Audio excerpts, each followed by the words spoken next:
All right, joining us now for more is House Speaker Mike Johnson. Mr. Speaker, great to see you. Hey, Rob, great to see you as always. This was a big day in the history of our country. Yeah, it absolutely was. I call you the silent assassin of the Republican Party. Somehow you have been able to do what John Boehner, Paul Ryan, Kevin McCarthy, and many others could not, so congratulations. You lost just 2 votes, 2 Republicans. Was there ever a moment over the last several days where you thought this might not happen?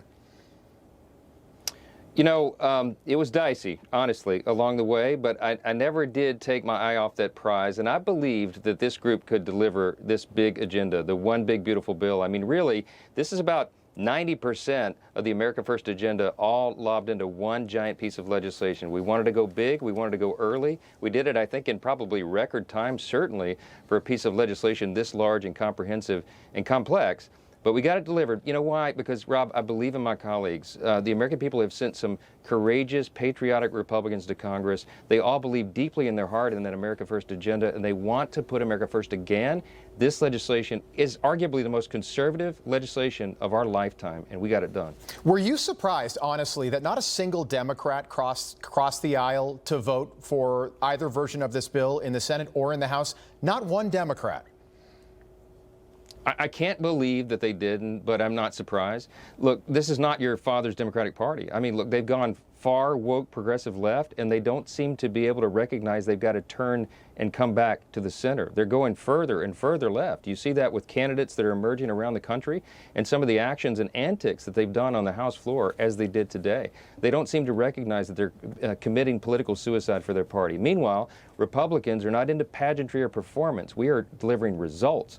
And that's what we did today. And I tell you what, this bill is going to help every single American. It is geared for the working, hardworking middle American, middle-class people. And it's going to give them great economic relief. And we had the largest tax cuts in U.S. history that we adopted today. The Democrats voted against those tax cuts, right? We had the largest savings, largest spending reductions ever enacted by Congress. We did that today in the bill, as well as border security, national security, American energy dominance, all the priorities the president talked about on the campaign trail, and we did too, we delivered. No, it's been Cajun rule on Capitol Hill. You and your fellow Louisianan Steve Scalise have done a remarkable job, and I don't think you get the credit that you deserve.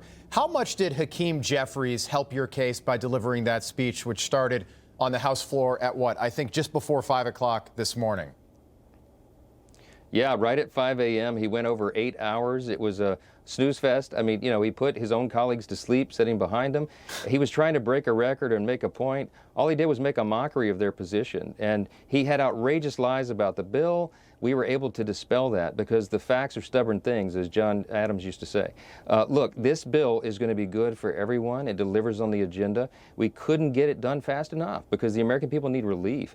You remember after the first 2 years of the first Trump administration, we brought about the greatest economy in the history of the world because we cut taxes and we cut regulations. This is that again, but on steroids with everything else in it. And the Democrats are panicking right now because they know what we just did. I want to play everyone at home one moment from your speech this afternoon. Take a listen.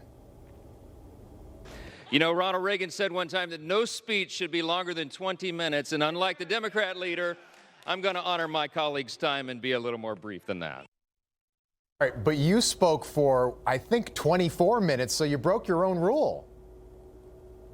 Did it? Was it 24 minutes? Yes, I don't know. It was. That's because the applause lines. I had to break for the standing ovations. My colleagues were so excited about what we were doing. I guess I didn't time that right. Yeah, the applause lines. That's right. Right. Do you expect the president to make good on his promise to primary people like Thomas Massie and perhaps Brian Fitzpatrick who voted no today? Well, I don't know. I tell you what, I talked to the president most recently an hour ago before he was getting on the flight to go to Iowa. He's in a great mood. He knows we got a great win. It's a great thing for the party and for his administration and his agenda. He's on quite a winning streak. I don't think he's thinking a lot about retribution right now. I think he's thinking about what we're going to deliver for the people. And I tell you what, I was involved in a conversation late last night between Thomas Massie and the President of the United States. And it was very thoughtful. And Thomas Massie, in fact, flipped his vote from no to yes on the rule vote that allowed us to proceed to get that thing done. That was a big thing. And I think that maybe it's the beginnings of a truce between the two. I'm trying to be a peacemaker. I think it's good for the party for all of us to be moving in the same direction. Oh, that's interesting. How big a role did the president play working the phones last night, calling members who may have been on the fence, members of the Freedom Caucus? He's not only the most powerful president of our lifetimes, and arguably maybe in all of U.S. history, he's also the most engaged, and he was fully involved in this and was willing to talk to any member that I needed him to speak to. He's got a lot going on, so I tried to keep him insulated from that as much as possible, but he brought subgroups of members on his own to the White House, just to visit with him and talk to him about the importance of the agenda. That was very effective in this process. I mean, he deserves a lot of credit. This president is on his A game, and the long list of wins is really phenomenal. I think it's unmatched in the modern era, and we're going to keep this momentum going. Rob, this is just the first of a series of steps, of things that we are going to deliver for the American people, and we are excited. The Republican Party is here to stay. I want to ask you about that. You mentioned this to me at CPAC when we spoke. You said that after this bill, we're going to have reconciliation part 2. I believe that's what you called it. What would be in that? Yeah, I'm working on what I call the 5 steps to fiscal stability. Reconciliation 1, the big beautiful bill, was the first big step in that. We will do another reconciliation package probably sometime mid-fall, and that one will be attached to the FY26 budget. We'll get another shot at the apple, potentially reconciliation part 3 for FY27. We can do all that in this congressional 2-year term. Meanwhile, we'll be passing rescissions packages from the White House to cut and claw back spending that was being wasted with fraud, waste, and abuse. And we'll also appropriate at lower levels. We're going to get the ship of state back in the right direction on a fiscal trajectory that is sound. And I want that message to be heard loud and clear by the bond markets and the stock market, investors, job creators, risk takers, and entrepreneurs everywhere. Come to America, and if you're in America, build more, because we are going to create the economy that allows for you to flourish. We have Treasury Secretary Scott Bessent standing by, so I want to take, if I could, just 30 seconds more of your time. I know you're a student of history. John Adams, and again, tomorrow's the 4th of July, which is why I bring this up. Our second president, founding father, said, "You will never know how much it costs the present generation to preserve your freedom. I hope you will make a good use of it." That was John Adams. How do you think the founding fathers would feel about America today and what we've done with this grand experiment in self-government? I genuinely believe that the founders would know that we're on the right trajectory right now. I think they'd be surprised by a lot of things happening, but they said it's a republic if you can keep it. That's what Franklin famously said after the convention. We have to keep it. We're the stewards of it now.